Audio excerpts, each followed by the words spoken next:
El hermano Heber acaba de decir que cuando hablamos, nuestro sí sea sí, y nuestro no sea no. ¿Por qué? El Señor Cristo dijo que no debemos jurar a la ligera. Los juramentos hechos ante Dios son siempre la verdad. Y estas palabras, ¿ante quién se dicen? Ante Dios. Es decir, esto en la antigüedad, este asunto de jurar, era jurar ante Dios, jurando por Dios. Y eso debe ser la verdad. Pero, si somos arrestados por la policía, si la policía arresta a nosotros, arresta a algunos hermanos y hermanas, y luego nos interroga sobre el paradero de otros hermanos, preguntando por ellos, cómo se llaman, entonces, como la Biblia dice, que cuando hablas, tú sí sea sí, y tú no sea no, y que no mientas, ¿deberíamos, ante ellos, revelar lo que sabemos? No, porque el juramento del que hablamos es ante Dios y Cristo. Ante Dios y el Señor Cristo. Nosotros, cuando hablamos, ¿a quién le estamos hablando? Le estamos hablando a Dios y al Señor Cristo. Por eso, cuando hablamos, nuestro sí debe ser sí, y nuestro no debe ser no, y además, se dice ante Dios. Pero, cuando somos arrestados por la policía, o cuando las personas que pertenecen a Satanás nos interrogan, ¿qué debemos hacer? Evitar responder. Con no responder es suficiente, porque no necesitamos. Ante los que pertenecen a Satanás, si decimos que ellos pertenecen a Satanás, entonces no debemos, no hay necesidad de darles explicaciones. A los que pertenecen a Satanás, ¿verdad? Sí, podemos decir que, ante los que pertenecen a Satanás, en su presencia, podemos guardar silencio, igual que cuando el Señor Jesucristo fue interrogado y juzgado por otros. Él guardó silencio, y no dijo nada, y al no decir nada, no reveló la información de los hermanos y hermanas. ¿Por qué? ¿Ante quién debemos rendir cuentas? Es ante Dios y el Señor Cristo. Ante Dios y el Señor decimos la verdad, y entonces, ante los que pertenecen a Satanás, en su presencia, no debemos revelar nuestros asuntos, sino que debemos proteger la seguridad de los hermanos y hermanas.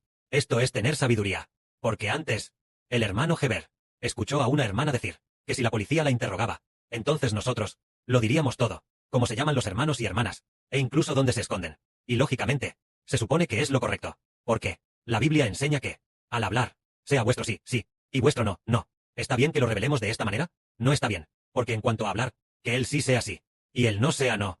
Este asunto es para hablar ante Dios, ante el Señor Cristo, y luego, frente a los hermanos y hermanas, ante Dios. Al hablar con los hermanos, debemos decir la verdad, pero para aquellos que pertenecen a Satanás, si hablamos de esta manera, al contrario, ofendemos a Dios. Ofendemos a Dios. Por lo tanto, debemos tener esta clase de sabiduría. De esta manera, sabremos cómo hablar. Frente a los que pertenecen a Satanás, debemos ser como palomas, limpios e inocentes. Aunque, todos sabemos muchas cosas sobre los hermanos, pero no se lo diremos, ni hablaremos de ello. No importa lo que pregunten, el Padre mismo nos dará una respuesta sabia. Y nosotros, por supuesto, tampoco llegaremos a mentir. No mentimos, pero si no lo decimos, ¿no es suficiente? No abrimos la boca para hablar. No importa lo que pregunten, no abriremos la boca para hablar, o solo hablaremos de las cosas de Dios y del Señor. Entonces nosotros no permitiremos que los hermanos, por causa de nuestras palabras, sean atrapados, porque sus intenciones no son puras. El propósito de quienes nos preguntan, su propósito, no es puro, sino que buscan perjudicar a los hermanos.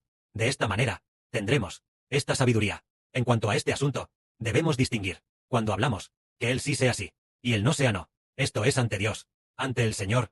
Debemos decir siempre la verdad, pero ante los que pertenecen a Satanás, ante ellos, no tenemos por qué hablar. No tenemos que hablar. O si hemos de hablar, solo podemos hablar para dar testimonio del Evangelio de Cristo. Dar testimonio de Dios, dar testimonio del hermano Heber. De estas cosas, podemos hablar con valentía. Pero en cuanto a algunos de los detalles internos, de los hermanos, o el lugar donde se refugian, en su huida, sus nombres reales, o sus números de teléfono, debemos ocultarlos. Esto es lo que nos permite distinguir con sabiduría. Así, no solo tendremos sabiduría, sino que tampoco ofenderemos a Dios, ni les fallaremos a los hermanos. Si somos presionados, y sin querer, revelamos el paradero de los hermanos, revelado de nuestras bocas, nuestros hermanos y hermanas, sufrieran por ello, entonces realmente seríamos culpables de conciencia. Debemos tener esta sabiduría. Y sobre los enemigos persiguiéndonos, ¿qué debemos hacer? Nuestro Señor dijo: oísteis que fue dicho, ojo por ojo, y diente por diente. Pero, yo os digo, no resistáis al que es malo. A cualquiera que te hiera en la mejilla derecha, vuélvele también la otra. Y al que quiera ponerte a pleito y quitarte la túnica, déjale también la capa. Y a cualquiera que te obligue a ir 1 milla, ve con el 2. Al que te pida, dale. Y al que quiera tomar de ti prestado, no se lo niegues. Aquí el Antiguo Testamento dice, ojo por ojo, y diente por diente. ¿Qué significa? Si una persona daña nuestro ojo, dejándonos ciegos de un ojo, nosotros también debemos devolverle un ojo, haciendo que su ojo también quede ciego. Esta es la enseñanza del Antiguo Testamento. Pero el Señor Jesucristo no lo hizo así. El Señor dijo, no resistáis al que es malo. Si alguien te golpea en la mejilla derecha, deja que te golpee también en la izquierda. Si alguien te obliga a caminar 1 milla, camina con el 2. ¿Por qué es esto así? Porque entendemos que quien golpea nuestra mejilla derecha, quien golpea nuestra mejilla izquierda, es un ser humano. Pero hay uno que es superior a aquel que nos ataca, alguien más alto, que es Dios, el Padre Celestial en el cielo. Ejecutará un juicio justo por nosotros. Por lo tanto, el Padre nos hará justicia. Por eso, no tenemos que temer que otros nos ataquen, nos golpeen. No necesitamos defendernos, porque en el cielo hay uno muy poderoso que reina por nosotros, que nos protegerá, y él mismo nos hará justicia. Esto es porque creemos en Dios, y sabemos que el Altísimo Padre Celestial, Jehová, Él es el juez, Él es quien hace justicia. Por lo tanto, no debemos resistir al malvado. Entonces, ¿por qué? El Padre, nuestro Padre, el Señor Jesús, nos dice que no resistamos al malvado. Tiene que ver con algo. El malvado hace el mal. Él hace el mal, hasta cierto punto, por el cual Dios destruirá al malvado. Sí, ya nos hemos hecho justicia a nosotros mismos. Entonces, el malvado ya ha recibido su correspondiente retribución. Entonces Dios ya no nos ayudará a vengarnos. Por ejemplo, pongamos un ejemplo. Por ejemplo, cuando Dios prometió dar la tierra de Canaán a Abraham y a su descendencia. Pero, ¿por qué el Padre Celestial no simplemente, en la vida de Abraham, mientras vivía, cuando aún estaba en el mundo, se la dio a Abraham, y también a Isaac y a Jacob? Al contrario, hizo que Abraham, Isaac y Jacob no la obtuvieran, sino sus descendientes, quienes la obtuvieron. Después de que ellos fallecieron, sus descendientes la obtuvieron. ¿Por qué fue así? Porque no simplemente permitió que Jacob, en la tierra de Canaán, se multiplicara y creciera, y luego, a los cananeos, tomar directamente la tierra de Canaán. En vez de eso, hizo que Jacob residiera en Egipto por 400 años, antes de obtener la tierra de Canaán. Es decir, Dios le dijo a Abraham, porque la maldad de los amorreos aún no había llegado a su colmo, aún no había alcanzado el nivel de la destrucción. Es decir, la gente de Canaán, aunque hacían el mal, aunque hicieron el mal, no había alcanzado, acumulándose hasta el punto de tener que ser ejecutados y exterminados. Aunque hicieron el mal, tenían que pasar otros 400 años de seguir haciendo el mal, el tiempo de su maldad, acumulando un total de 400 años, siguiendo haciendo el mal por 400 años, llegando al punto de tener que destruir toda la tierra de Canaán. Entonces Dios les dio la tierra de Canaán. Es decir, no tenemos que resistir a los malvados cuando los malvados nos atacan constantemente. Al contrario, el Padre Celestial, en el cielo, nos añade el peso de la bendición. Por ejemplo, mientras más nos atacan o nos insultan los malvados, mientras más, por el nombre del Señor, seamos insultados y más perseguidos, el Padre Celestial y el Señor, en el cielo, Geber fue insultado una vez, añadamos una bendición. Si es insultado por segunda vez, añadamos otra, añadiendo y añadiendo. Bien, a los que nos insultan, Dios les añade más peso de castigo, para que pese más y se demuestre, diciendo que ya ha sido hallado falto, que debe ser destruido, que debe ser exterminado. Y entonces, los malvados son exterminados por Dios. Esto significa que, cuando somos perseguidos por los malvados, no tenemos que vengarnos por nosotros mismos. Al contrario, agradecen a Dios. Hermanos y hermanas, solo esperan a que el Padre Celestial en el cielo, para los hermanos y hermanas, prepare una recompensa abundante. Esto quiere decir, no resistan al malvado. Porque, después de leer la Biblia, descubrimos, porque el Padre Celestial permitió de nuevo que el Israel espiritual pasara por 3 años y medio de gran tribulación. 3 años y medio de gran tribulación, es decir, el Israel espiritual. Todos fueron perseguidos, muchos fueron asesinados, y por eso, la profecía bíblica dice, el que está destinado al cautiverio, irá al cautiverio, el que está destinado a morir a espada, morirá a espada. Por lo tanto, El pueblo de Dios debe tener paciencia aquí, y también tener fe. En ese momento, los malvados, ¿qué hacen? En la frente y en la mano derecha, recibieron la marca de la bestia, recibieron del gobierno de Satanás esta marca, pero nosotros que pertenecemos a la justicia y a Dios, no la aceptamos. Al contrario, muchos hermanos y hermanas son asesinados, y además, también dice que Dios también decretó que el número de los asesinados debe completarse para que Dios pueda vengar a su pueblo.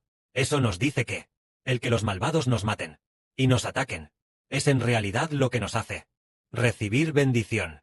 Al contrario, nos hace recibir bendición. Los malvados nos persiguen. Nosotros andamos en el camino de Dios.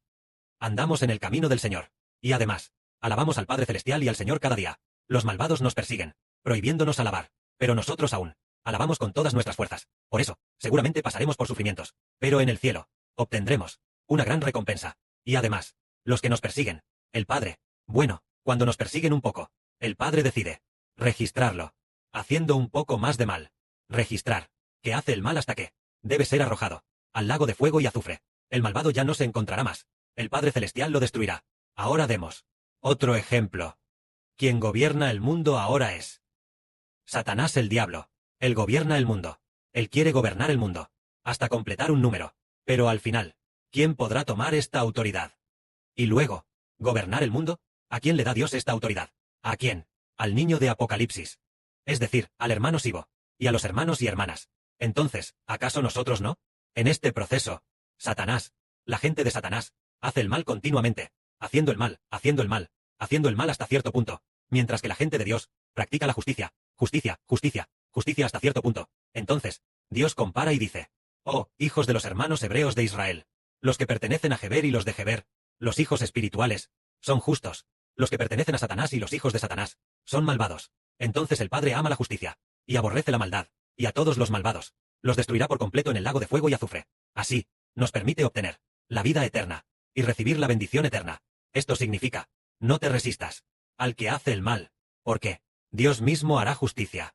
A menudo, cuanto más somos perseguidos por los malvados, la bendición de nuestra vida suele ser también la más grande. Sí, nuestra bendición es tan grande, y no fuéramos atacados por Satanás y su gente, ¿cómo se podría decir que nuestra bendición es grande? Por eso, cuando el Señor Cristo fue azotado, no dijo ni una palabra, ni se defendió a sí mismo, al ser insultado, y cuando le escupieron en la cara, era como si fuera mudo, sin decir una palabra. Por lo tanto, la profecía de la Biblia se cumplió. El Señor Jesús fue como un cordero llevado al matadero, y el Señor también fue como una oveja llevada ante sus trasquiladores, que permanece en silencio. Es decir, al ser perseguidos por los malvados, no necesitamos decir nada. Es por Dios.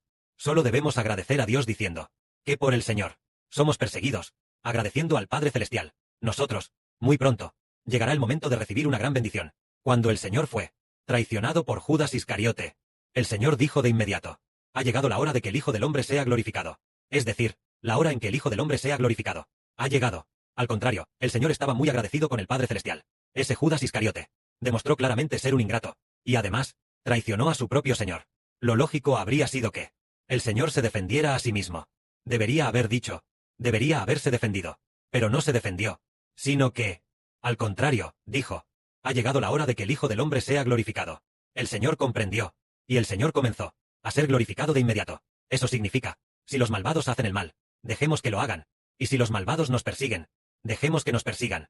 Nosotros solo debemos esforzarnos al máximo por practicar la justicia, porque, en el cielo, hay un Dios justo y recto, sentado en el gran trono blanco. Él, conforme a todo lo de cada uno, cuando llegue el momento, o bien dará una recompensa, o bien dará una retribución, porque Dios no hace acepción de personas. Que la gloria sea para el Padre y el Señor. Amén.